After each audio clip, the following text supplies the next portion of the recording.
Alrighty, so we're going to start talking about some in-house guys now, impending free agents. I'm going to start with the secondary. I'm going to try to group this as best I can, but obviously, it is what it is. But we have a few decent in the secondary, so I thought I would just group this into one video.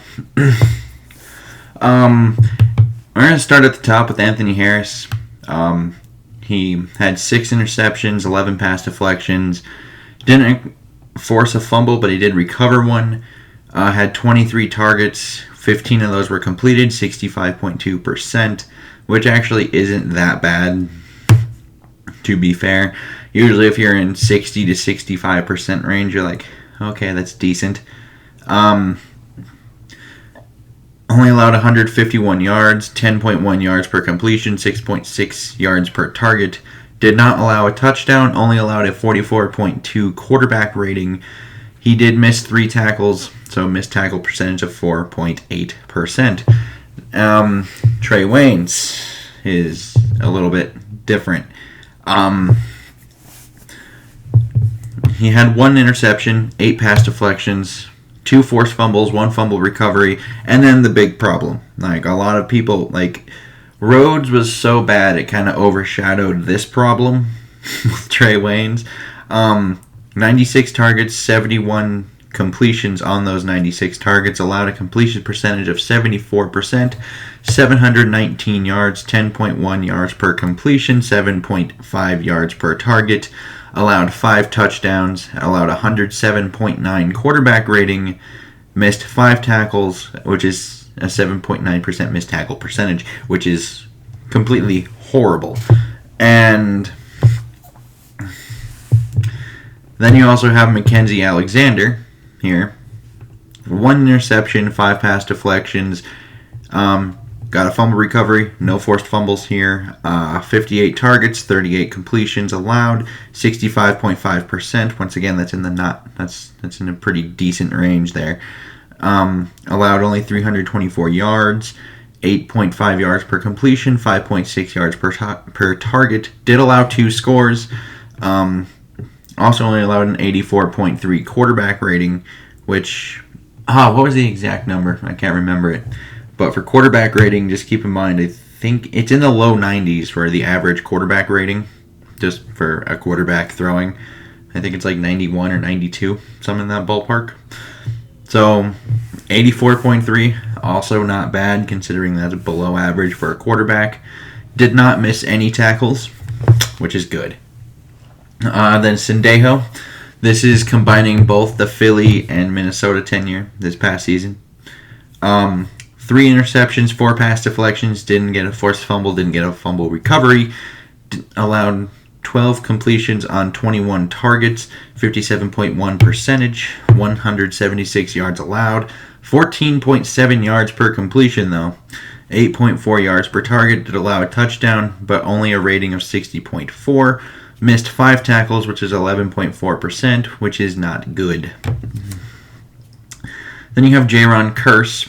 1 interception, which was the Hail Mary attempt in Dallas. 6 pass deflections. Didn't have a fumble recovery. Didn't force a fumble. Also 21 of 12, though, like Sendejo. So same percentage at 57.1. But, however, this time only 110 yards allowed at 9.2 yards per completion and 5.2 yards per target. Did not allow a touchdown and had a rating against him of 51.7. 1 missed tackle for 3.6 missed tackle percentage.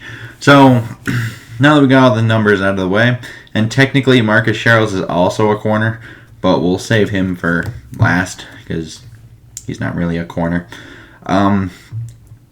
Harris and Alexander, I think, are by far the most important ones on this entire list because, Harris tied the league in interceptions and 44.2 quarterback rating against him. You should probably keep that.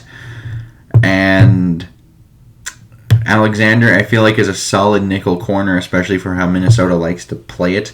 Because if you ever watch it, they're kind of taught to give up the inside, which is not what you want to do. He likes to bracket coverages with the linebackers that way. And so it's hard to instill that habit into a corner. So the fact that we have one with that already, I view him as probably more important than some people would think. And Trey Waynes is an interesting one, though, because after a down year in this year, because it was horrible, don't get me wrong, but we could attempt them to, well, like, we could see them attempt to get him for cheaper than they would have. How much cheaper, I don't know. But well, I'll compare this to his 2018 thing, where his interceptions, pass deflections were the same at 1 and 8. Didn't get any forced fumbles or fumble recoveries this time. 58 targets, 37 completions, allowed 63.8%, which is a range you can work with. Allowed 441 yards, 11.9 yards per completion, 7.6 yards per target. Only allowed one score, 85.5 quarterback rating against him, and only had one missed tackle. So much better overall numbers, even though you see yards per completion go up by nearly 2 yards, but the yards per target actually only goes up by, a tenth. So, but the fact is, it's 85.5 versus 107.9 quarterback rating, which is an insane drop-off. So it'll be interesting to see if they have some kind of loyalty towards him, because it's like, oh, he's our first-round draft pick, we can fix him. Because we kind of saw them take that approach with Xavier Rhodes. Don't know if they have the same thing with Trey Waynes, but it would be interesting to see if they attempt to do that there and see if they still have interest and be like, no, this is just a down year. So I don't know if I would bring him back, because that drop-off is insane. I don't know how much you can fix that. And Sendejo kind of had better numbers than I expected him to have, and I think he's kind of found a niche role in this secondary that Zimmer likes for whatever reason.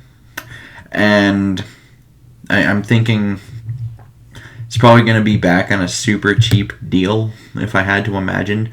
Jaron Kearse, however, I like Jaron Kearse. I wanted them to use him more. He's a good special teams guy.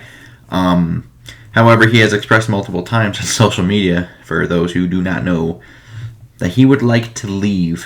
And like I said, that kind of sucks, because he was one of our better special teams guys, and I don't think he was used enough on defense, where he actually did produce similar numbers to Andrew Sendejo, but I felt like the coverage was overall better with him in there, which I think you can get from the yards per completion, stat, where Andrew Sendejo was allowing 14.7, where Jaron Kearse was allowing 9.2.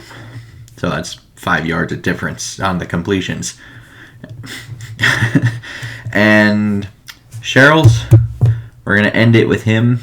I don't think he's back. Nothing against Sherrills. I think all of us kind of like Sherrills, but they already got rid of him once in favor of Mike Hughes returning the punts. And now all of a sudden in San Francisco, he has, the 2 muffed punts. One of them goes for a score. The other one he just couldn't catch cleanly and he had to fall on it. Will end up turning into a score. But it's just hard for me to think. They already cut him once. It's hard to think he'll be back after a poor performance in the last final game, in a playoff game, nonetheless. And I would like to point this one out.